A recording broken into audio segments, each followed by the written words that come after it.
মিনান নার ফাইন্নী লা আমলিকু লাকুম মিনাল্লাহি শাইআ।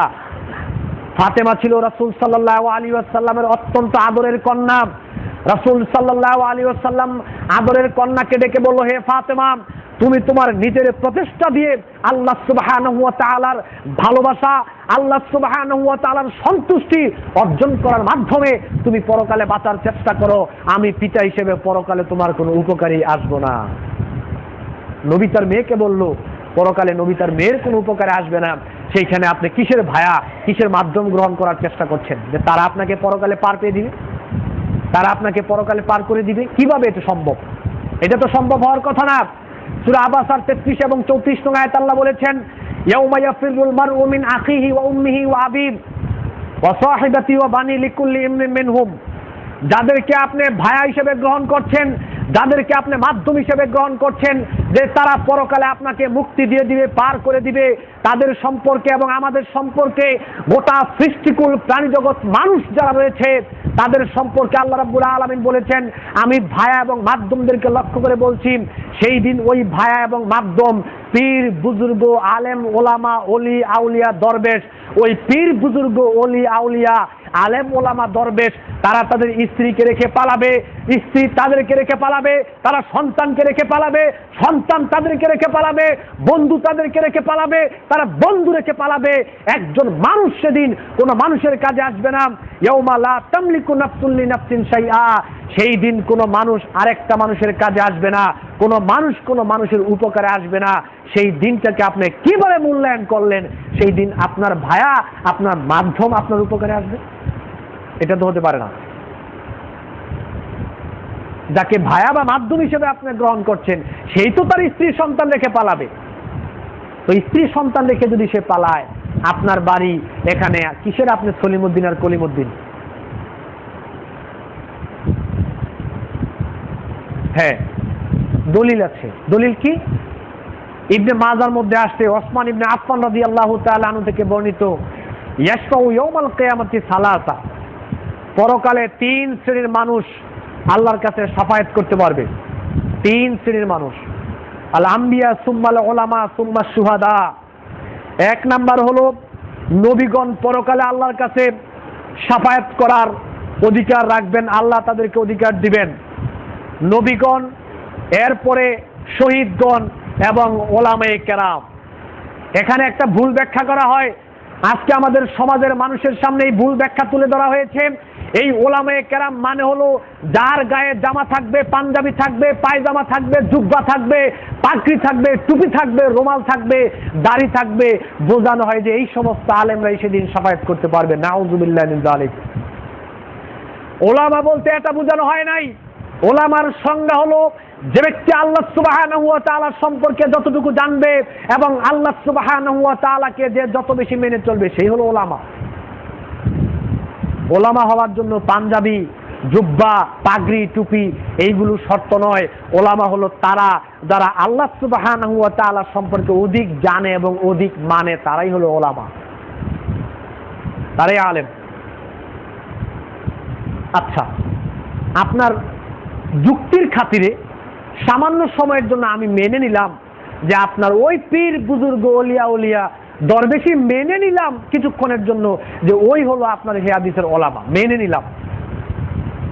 এখন আপনার তাকে আপনি ভায়া গ্রহণ করেছেন, মাধ্যম গ্রহণ করেছেন, সে আপনার জন্য সুপারিশ করবে, শাফায়াত করবে।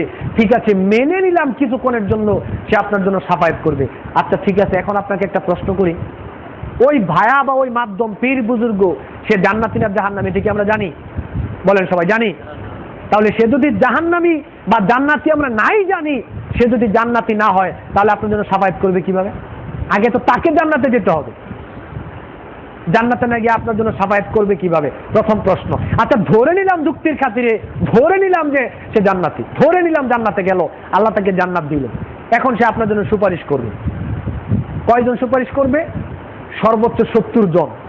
তিরমিজি শরীফের মধ্যে আসছে, একজন শহীদ ওই শাফাউ ফি 70 মিন আকারিবিহি, তার নিকটবর্তী আত্মীয় স্বজনের মধ্য থেকে 70 জন মানুষকে, জাহান্নামী ঈমানওয়ালা 70 জন মানুষকে সে সুপারিশ করে জান্নাতে নিতে পারবে।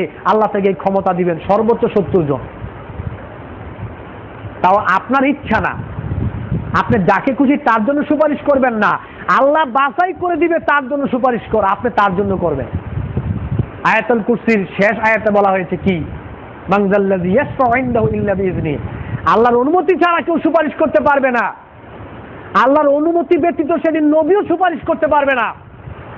পীর বুজুর্গ তো মিয়া ভালোই, আল্লাহর অনুমতি সাপেক্ষে এবং আল্লাহ বাছাই করে দিবেন আপনি কার কার জন্য সুপারিশ করবেন। যদি জান্নাতে যান, সর্বোচ্চ 70 জন মানুষের জন্য একজন শহীদ সুপারিশ করতে পারবে, এবং শহীদের মর্যাদা আল্লাহ রাব্বুল আলামিন অনেক দিয়েছেন। আচ্ছা, এখন ছোট্ট করে একটা প্রশ্ন করি, আপনার পীর বুজুর্গ আলেম ওলামা দরবেশ ওলিয়া উলিয়া যাদেরকে আপনি ভায়া হিসেবে গ্রহণ করেছেন, ধরে নিলাম যুক্তির খাতিরে সেই ওলামা সেই জান্নাতে আল্লাহ তাকে জান্নাত দিলেন, এখন সে আপনার জন্য সুপারিশ করবে, সে সুপারিশ করতে পারবে সর্বোচ্চ 70 জনের। ছোট্ট করে একটা প্রশ্ন করি, মুরিদ কয় হাজার? সুপারিশ করতে পারবে সর্বোচ্চ 70 জনের জন্য, কিন্তু মুরিদ তো হাজার হাজার। এখন কি আবার মারামারি লাগবে না? বিবেকে নেন, আপনি সেই 70 জনের ভিতরে পড়বেন কিনা খেয়াল করেন তো।